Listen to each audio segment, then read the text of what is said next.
Good evening and welcome to this special Lubbock Symphony Orchestra pre-concert feature. I'm Clint Barrick, station manager at Classical 105.7, Lubbock's home for classical music on the radio, and joining me is David Cho, music director and conductor of the Lubbock Symphony Orchestra. Welcome, David. Glad to have you here with us tonight. Thank you, Clint. In 1866, Tchaikovsky had just accepted a professorship at the Moscow Conservatory, very prestigious position. And he was working on one of his early operas and some other music as well. But baking into that process was the First Symphony. So tell us a little bit about the First Symphony of Tchaikovsky and its title, Winter Dreams. Tchaikovsky was in the midst of writing incidental music and opera during the time he composed his First Symphony.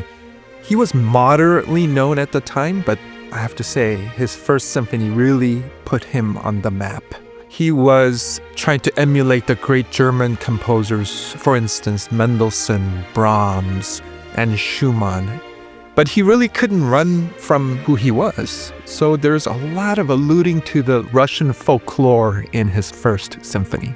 So we'll hear instrumental soloists probably playing Russian folk tunes with other kinds of accompaniment. Unpack that a little bit for us. The beginning of the symphony commences with this beautiful folk melody, and it is juxtaposed by this undercurrent rhythmic figure that elicits a whole new meaning, a sense of urgency, sense of imminence. Right.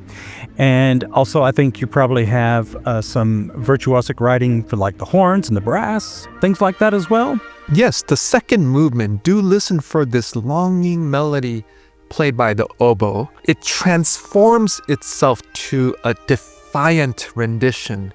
In fact, when the climactic moment arrives in the second movement, all five horns will be playing this melody, which will be accompanied by this figure that one may say, oh, that sounds like Phantom of the Opera.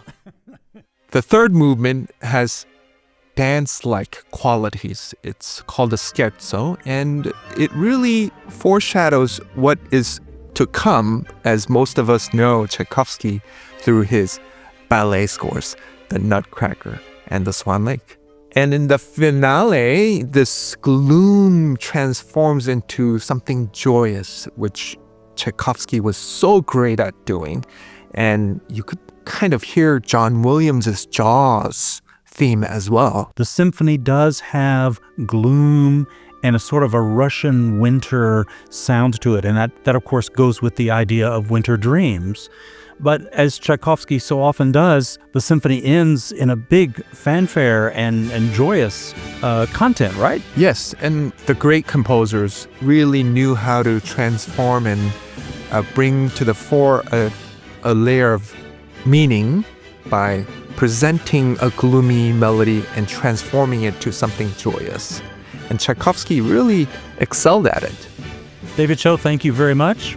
It's time for the Winter Dreams Symphony, the Symphony No. 1, to start this season of the Lubbock Symphony Orchestra.